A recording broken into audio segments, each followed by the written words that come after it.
mon GR 2017. Salut les amis, bienvenue sur votre nouvelle vidéo. Mon GR10 en 2017, ça y est. Derrière moi là-bas on voit de l'eau. Alors qu'est-ce que c'est? Est-ce que c'est l'océan Atlantique à Hendaye au début du GR10? Est-ce que c'est l'arrivée à Banyuls? Ah, eh ben c'est des galets, bien vu, on est à Bagnols-sur-Mer. Et vient de finir mon GR10. Alors le GR10, qu'est-ce que c'est? Pour ceux qui ne connaissent pas trop, le GR, le chemin de grande randonnée numéro 10, c'est l'un des GR les plus fameux de France, où on va en fait faire toute la traversée, la grande traversée des Pyrénées. Ça part de la frontière franco-espagnole sur l'Atlantique, à Hendaye, et ça arrive sur la frontière franco-espagnole, sur la Méditerranée, ici, à Bagnols-sur-Mer. Donc vous voyez comme ligne d'arrivée, c'est quand même plutôt sympa. On part sur un GR de 900 km avec 55 000 mètres de D+, 55 000 mètres de D-, donc de dénivelé positif. Ça commence à faire pas mal de montées dans les pattes, ça veut dire à la fin. En ce qui me concerne, moi c'est juste une étape de montagne. J'ai intégré mon GR10 dans mon expédition France-Sibéria, donc je me suis quand même entraîné avant de le faire. J'ai traversé tout le Portugal, toute l'Espagne. J'ai fait mon GR10 pour faire l'étape de montagne et après, bah là, il ne me reste plus qu'à traverser la France jusqu'à Paris. Il me reste une quarantaine de jours pour le faire, c'est bon. On est dans le bon tempo. Le GR10, je vous invite à le faire. Amis randonneurs, amis montagnards, si vous aimez marcher, notamment dans la montagne, il faut faire le GR10. C'est vraiment un moment extraordinaire. Je vous parle d'un chemin, bon, les dimensions sont assez impressionnantes, pardon. Je vous ai bien dit, c'est 900 km, 55 000 mètres de D+, ok. Vous pouvez le faire en un coup, beaucoup de gens le font en tronçon, une semaine, 2 semaines, tous les ans, et ils mettent plusieurs années à le faire. Vous allez traverser tout le Pays Basque, depuis sa plaine, sur ses collines, à ses petits sommets. Ensuite, vous allez traverser tout le Béarn, vous allez traverser toute l'Ariège, vous allez traverser toutes les Pyrénées orientales, le pays cathare, pour retrouver ici la mer Méditerranée derrière.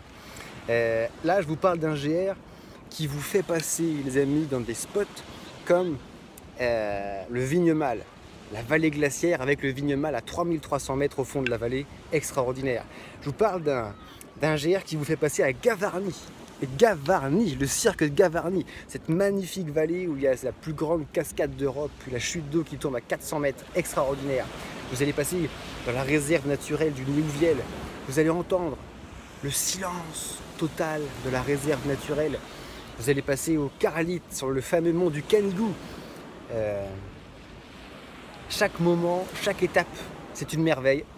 Et ce qui est extraordinaire dans les Pyrénées, c'est que c'est une excellente école de la montagne, puisque les vallées sont très très encaissées. On dit que dans les Alpes, les vallées c'est un grand U comme ça. Dans les Pyrénées, c'est un V. Vous descendez, vous remontez direct. Sur 900 km. Des kilomètres de plat, j'en ai fait un tout petit peu dans le Pays Basque, un tout petit peu ici pour arriver là, à la fin à Banyuls. J'ai fait 5 km de plaine dans la seule grande plaine ouverte qui est juste entre le massif en fait, des Pyrénées et le dernier massif des Canigou. Il y a une grande plaine qui sépare les deux. Mais à part ça, vous faites que monter et descendre. Donc c'est une belle randonnée, une belle école de randonnée. En ce qui me concerne, moi, c'était ma première montagne. Ça veut dire que c'est ici que j'ai appris à utiliser mes amis les bâtons. J'y croyais pas, je me disais, bon, moi je suis randonneur, je randonne sans bâton. Ouais. Avec mes amis bâtons, là j'ai augmenté mes vitesses, c'est impressionnant. J'ai appris à lever les pieds pour arrêter de me raccrocher les pieds dans les pierres. J'ai pris un tour de mollet, j'ai pris un tour de cuisse. Mon corps s'est adapté d'une manière extraordinaire. La raréfaction de l'oxygène, mais mine de rien, moi je suis un garçon des plaines, tu sais. Je suis né en Champagne, à 150 mètres d'altitude. Je suis allé habiter à Paris, 50 mètres d'altitude. Là, j'étais bourguignon, à 150 mètres d'altitude. Je viens de faire des sommets à 3000 mètres. Donc la raréfaction de l'oxygène, ouais, c'est un truc que tu ressens vraiment, même à ces altitudes-là. Et ton corps va produire du globule rouge pour y remédier. Tous les éléments sont un petit peu différents de la rando en plaine. Le soleil,